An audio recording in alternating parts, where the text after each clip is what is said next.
Merhaba, Komünist Gündem'in bu haftaki bölümüne hepiniz hoş geldiniz.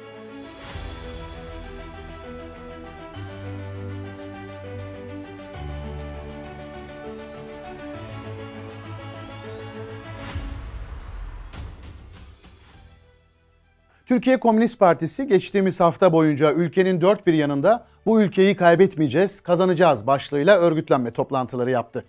TKP, Suriye'de yaşananların ardından bir açıklama yayınlamış, mezhepçiliğin, dinciliğin, milliyetçiliğin sırtını yabancı güçlere dayamanın nelere yol açacağını anlatmıştı. Örgütlenme çağrısının da yer aldığı açıklamada ülkemiz ve yurttaşlarımız büyük bir sınavla karşı karşıya.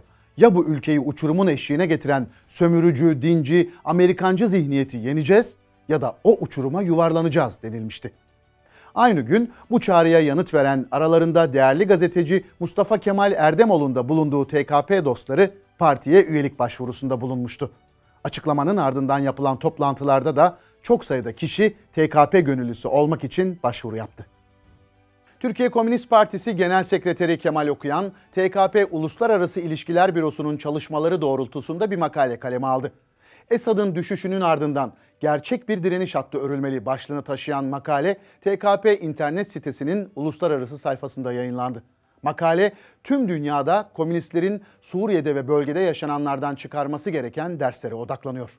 Türkiye Komünist Partisi Genel Sekreteri Kemal Okuyan, geçtiğimiz hafta sonu Ankara Sokullu Semtevi'nde düzenlenen etkinlikte Suriye'deki gelişmeleri değerlendirdi. Katılımın yoğun olduğu toplantıda Okuyan, emperyalizmin Orta Doğu üzerindeki hesaplarının ancak halkların birlikte mücadelesiyle boşa çıkarılabileceğini vurguladı. Asgari ücret görüşmeleri 10 Aralık'ta başladı. TKP'nin görüşmeler öncesinde yaptığı açıklamada masada işçilerin emeğinden ne kadar çalınacağı konuşulacak denildi. İşçilere örgütlenme çağrısı yapıldı.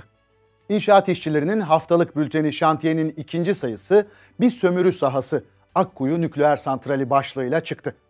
İnşaat ve Kule Vinç İşçileri Dayanışma Ağı'nın çıkardığı haftalık gündemin ve görüşlerin yansıtıldığı bültenin yeni sayısında santraldeki iş cinayetleri, zehirlenme vakaları ve bulaşıcı hastalıklar mercek altına alınıyor. TOKİ'nin Niğde'deki inşaatında çalışan 16 inşaat işçisinin direnişleri kazanımla sonuçlandı. 5 aydır ödenmeyen maaşları için Ankara TOKİ önünde 8 gün boyunca eylem yapan işçileri taşeron firma "sizi vururuz, kan dökülür" sözleriyle tehdit etmişti. İşçilerin kararlı direnişinin her an yanında olan PE İnşaat İşçileri Dayanışma Ağı avukatlarının da desteğiyle ücretlerin asgari ödemeleri alındı. Ödemelerin tamamının 2 Ocak tarihine kadar yapılacağına dair protokol imzalandı. PE Dayanışma, Haberleşme ve Mücadele Ağı 6 Aralık'ta Bakırköy'de işçilerle buluştu. Toplantıda işçilerin hakları ve bölgede mücadelenin büyütülmesi adına yapılabilecekler tartışıldı. TKP iş yeri örgütlenmesine hız verdi. Partinin bu yaz gerçekleştirdiği 14. kongre kararları arasında yer alan her parti örgütünün en az bir yeni iş yerinde örgütlenmesi kararı doğrultusunda hedeflerini belirleyen İstanbul örgütleri geçtiğimiz hafta TKP Parti Meclisi üyelerinin katılımıyla yaptığı eş zamanlı toplantılarda çalışmaları gözden geçirdi. Yapılan toplantılarda örgütlenme çalışması yürütülecek iş yerlerindeki sorunlar tartışıldı, kullanılacak araçlar ve mücadele başlıkları tespit edildi. Sendika üyesi oldukları için işten atılan ve aylardır direnişlerini sürdüren Polonez işçileri fabrika önünde başlattıkları eylemlerin ardından haklarını almak için Ankara'ya yürüme kararı almıştı. İşçiler Çatalca Adliyesi önünde durdurularak yürüyüşleri engellenmiş ve durumu protesto etmek için açlık grevine başlamışlardı. TKP İstanbul İl Örgütü ve Patronların Ensesindeyiz Ağı kararlılıkla mücadelelerini sürdüren işçilerin yanında olmaya devam ediyor. Hitachi Enerji'nin Dilovası, Tuzla, Kartal ve Dudullu fabrikalarında grev ateşi yanmaya devam ediyor.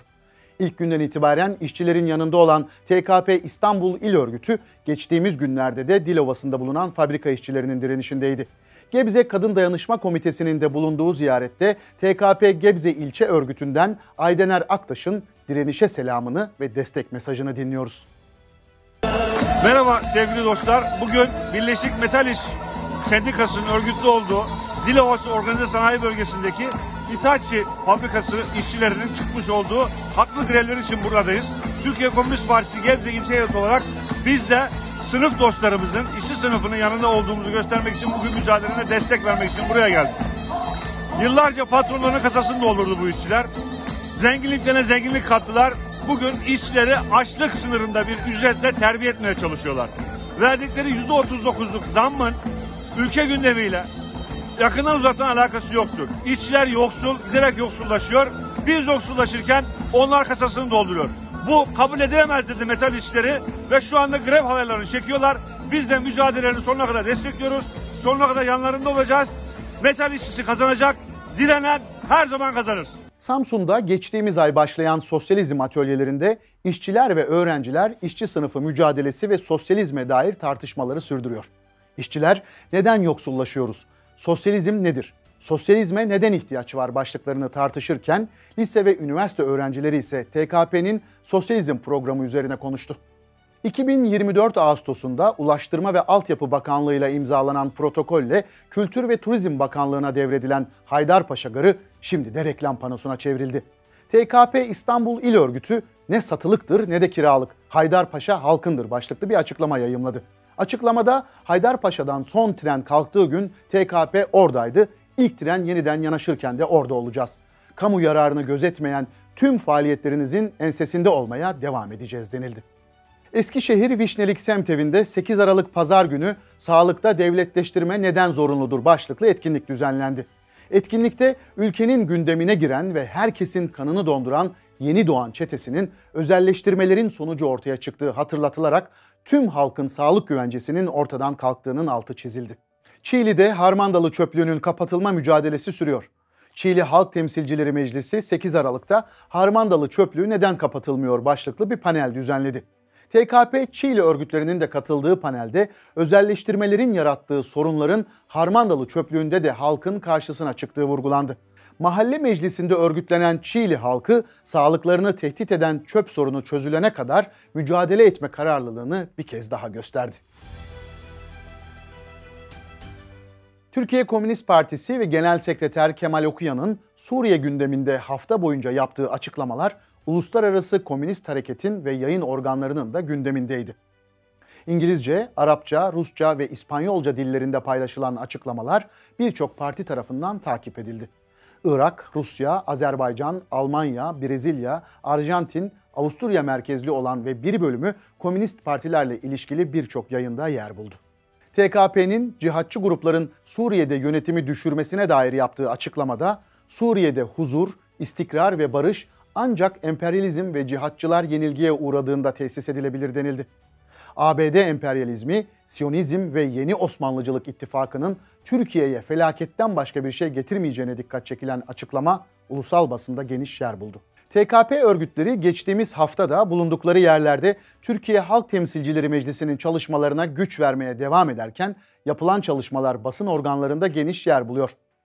Türkiye Halk Temsilcileri Meclisi Fethiye'de Atatürkçü Düşünce Derneği, Çağdaş Yaşamı Destekleme Derneği ve Eğitim İş'le birlikte Cumhuriyet'in 101. yılında Cumhuriyet'i yeniden kurmak gerektiğini ifade eden ve örgütlenmeye çağıran bir etkinlik gerçekleştirdi.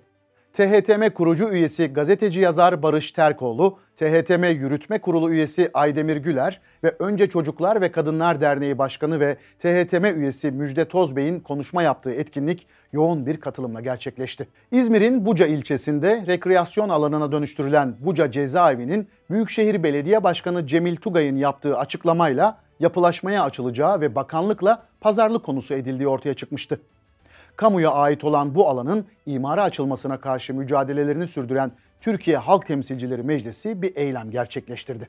İzmir'in Bornova ilçesinde ise İlçe Milli Eğitim Müdürlüğü tarafından toplam 98 okula İmam Hatip, vaiz, müezzin kayyım ve Kur'an kursu öğreticisi adı altında din görevlileri atanmasına karşın THTM müdürlüğün önünde bir basın açıklaması yaptı. Okullarımızda imam istemiyoruz başlığıyla gerçekleştirilen basın açıklamasında Türkiye'deki çocuk istismarının ve eğitimde gericileşmenin boyutlarına dikkat çekildi.